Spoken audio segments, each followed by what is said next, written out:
setengah kilo daging kambing yang dipotong besar. Kita dah siap cuci. Lepas tu kita masukkan dalam pressure cooker. Okey.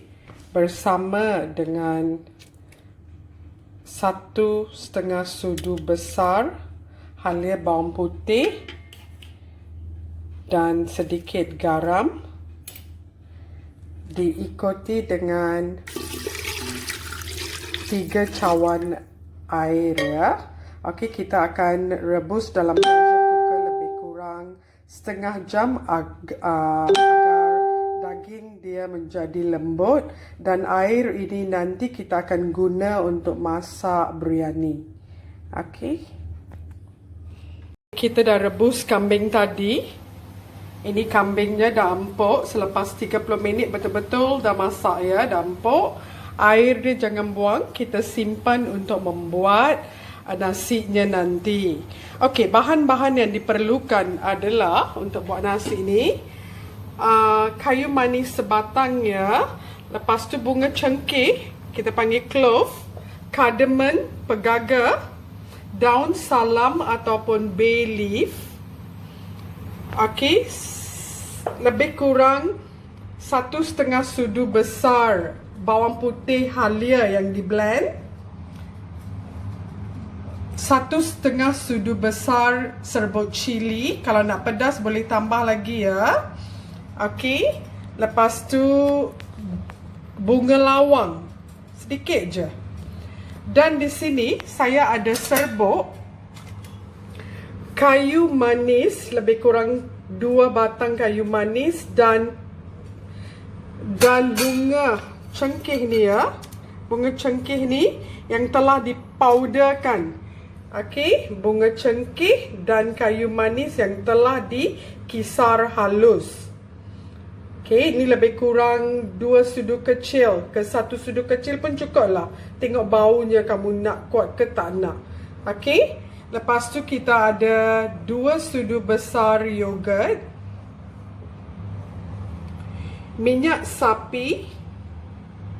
Kita akan guna lebih kurang 4 sudu besar minyak sapi dan 4 sudu besar minyak biasa. Bawang besar dan bawang kecil yang dipotong halus ya. Bawang besar dalam 1 bawang besar dan 6 bawang kecil yang dipotong halus. Ini untuk lebih kurang setengah kilo kambing ya.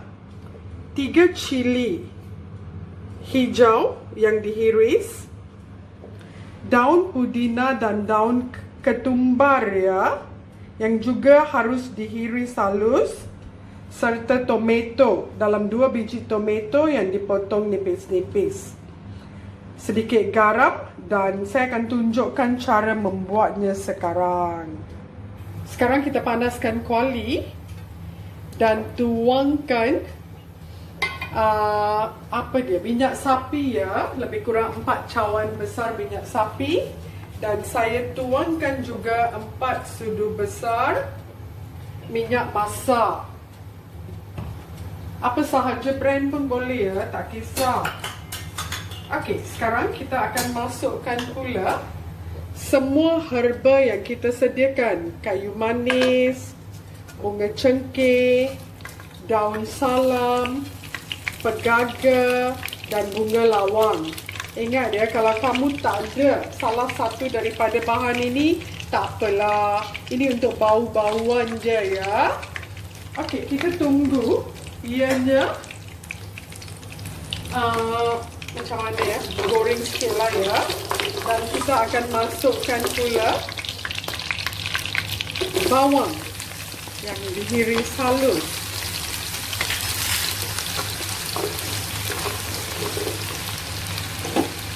Kemudian masukkan daun ketumbar dan daun pudina. Daun-daun inilah yang akan menyedapkan nasi biryani kambing kita ya. Nanti kita tumis sekejap dalam masa 2 ke 3 minit. selepas itu masukkan paste halia bawang putih yang telah kita blend tadi ya. Ini lebih kurang dalam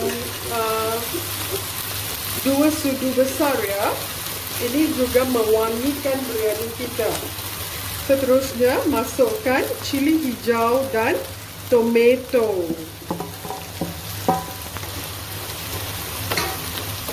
Tomato ini berfungsi untuk memasamkan sedikit nasi kita ya. Memang sedap, masam-masam, tak adalah masam sangat ya.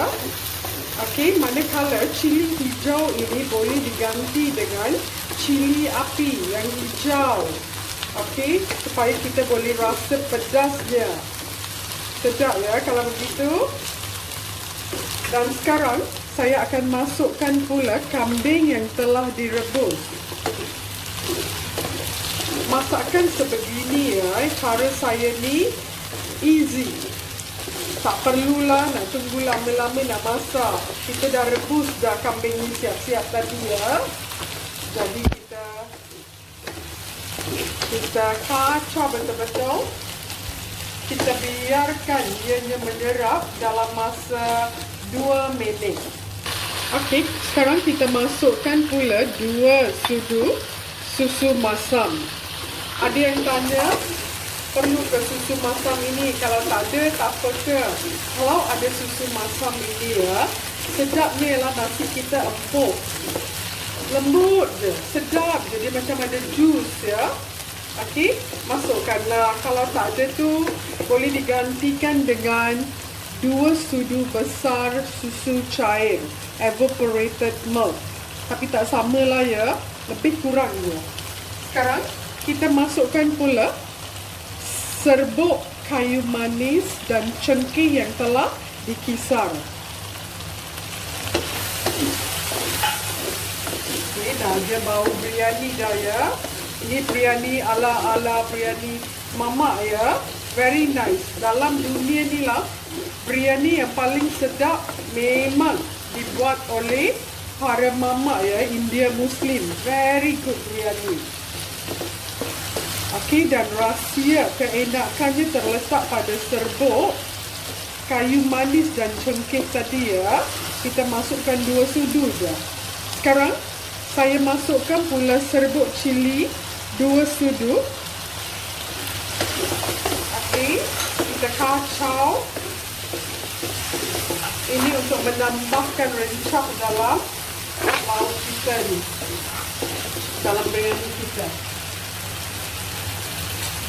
Kemudian kita masukkan pula sedikit garam. Jaga-jaga pasal sup kita tadi pun dah ada garam. Kambing kita pun dah ada garam. Okey, kita masukkan semua dan kita kacau.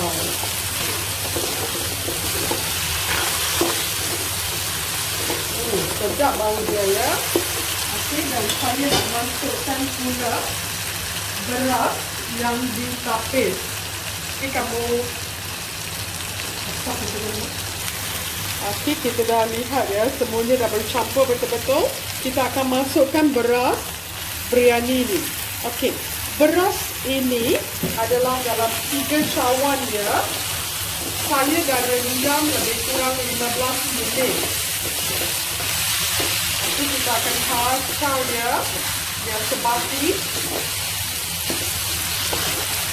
Okey, ada banyak jenis grade beras biryani ni ya. Sama je kadar penggunaan air yang kita akan gunakan nanti. Kalau dah direndam tadi, kadar air yang kita gunakan juga tak banyak ya. Okey, lepas sebati kita akan mula memasak nasinya. Kita ada air rebusan kambing tadi. Dalam ini ya, kita ada. Okey, ini dia sukatan airnya. Untuk setiap 1 cawan beras, kita letakkan 1,5 cawan air. Okey, katakan ni 3 cawan beras, kita kena letak 4,5 cawan air, campur 1 cawan air ekstra. Okey, jadi 5,5 cawan semuanya. Katakan anda memasak 6 cawan beras.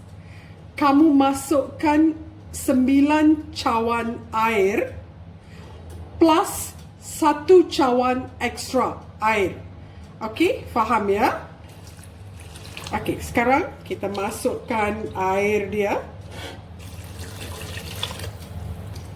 Okey, dan kita kacau dia betul-betul. Nanti pasal ukuran ni saya akan tulis notanya di bawah nanti ya, di bahagian YouTube, bahagian komen tu dah ada nota, kamu rujuklah balik ya. Rasa sikit. Yummy. Sekarang kita dah boleh masak seperti masak nasi biasa. Kita tunggukan hasilnya kejap lagi.